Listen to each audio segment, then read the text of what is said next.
तुमच्याकडे ज्ञानेश्वर महादेव वीर हे मुख्य व्यवस्थापक आहे ज्ञानेश्वर माऊली समाधी संस्थानाचे. यांची आमच्याकडे काल सायंकाळी तक्रार प्राप्त झाली. त्यांच्या तक्रारी अनुषंगाने आळंदी पोलीस स्टेशनला गुन्हा दाखल करण्यात आलेला आहे. त्यामध्ये त्यांची तक्रार अशी आहे की संस्थानामध्ये सेवक म्हणून काम करणारा विशाल बाळू वारुळे वय 33 वर्ष, राहणार 24 वाडी, मूळ राहणार नारायणगाव जुन्नर, हा मागील जानेवारी महिन्यापासून हा त्यांच्या संस्थानामध्ये काम करतोय सेवक म्हणून. आणि या महिन्यातल्या 12, 13 आणि 16 तारखेला सीसीटीव्ही फुटेज त्यांनी चेक केलं असता त्यांच्या असं लक्षात आलं की मंदिरामध्ये ज्या दानपेट्या ठेवलेल्या आहेत त्या दानपेट्यामधील पैसे काढण्याची, कॅशियर बरोबर पैसे दानपेटीमधून काढून कॅशियर रूम मध्ये जमा करण्याची जबाबदारी त्याच्याकडे सोपवण्यात आली होती. आणि त्याने त्या दानपेटीमधून पैसे काढत असताना त्यातील काही पैसे हा त्याच्याबरोबर असलेल्या थैलीमध्ये तो टाकून ते लपून तो घेऊन जात होता आणि कॅशियर रूम मध्ये लपून ठेवून घरी जाताना ते पैसे घेऊन जात असल्याचं त्यांना सीसीटीव्ही फुटेजमध्ये दिसून आलं होतं. तर सीसीटीव्ही फुटेज त्यांनी बघितल्यानंतर पोलीस स्टेशनला तक्रार दिली. त्यावरून आळंदी पोलीस स्टेशनला सदर सेवकाविरुद्ध गुन्हा दाखल करण्यात आला होता.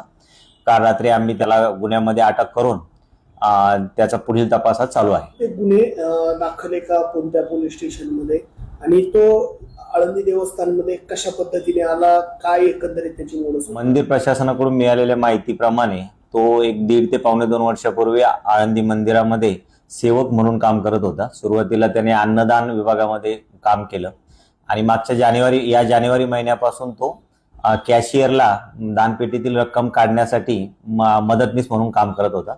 त्याच्यावर काही इतर गुन्हे दाखल आहेत का याबाबतची माहिती आम्ही तो राहत असलेल्या नारायणगाव, जुन्नर, यवत या पोलीस स्टेशनकडे मागणी केलेली आहे. ती माहिती प्राप्त झाल्यानंतर त्याप्रमाणे पुढील तपास केला जाईल. किती रक्कम त्याच्याकडे आढळून आलेली आहे आणि अजून तपासात कोणत्या कोणत्या गोष्टी पुढे येण्यात? जी प्रथम तक्रार प्राप्त झालेली आहे ती 3 दिवसाच्या फुटेजच्या अनुषंगाने सरासरी अंदाजे 5,000 प्रमाणे रक्कम त्यांनी चोरी केली असावी अशी 15,000ची आमच्याकडे प्रथम तक्रार प्राप्त झाली होती. त्याला अटक केल्यानंतर आम्ही जी त्याची घरजडती घेतली त्यामध्ये त्याच्या घरामध्ये 3,83,000 रुपये जवळपास हे रिकव्हर झालेले आहेत. त्याबाबत ती अमाऊंट कुठली आहे नेमकी आणि त्याबाबतचा तपास आम्ही त्याच्याकडे करत आहोत. देवस्थानमधील कोणी सहभागी आहे का, याच्यावरती कोणी ही जबाबदारी दिली होती, त्यांचा काही तपास करण्यात आला आहे? जी प्राप्त तक्रार आहे त्या तक्रारीच्या अनुषंगाने आम्ही अजून जे बाकी शिल्लक फुटेज आहे ते फुटेज सुद्धा सगळे आम्ही तपासणी करत आहोत.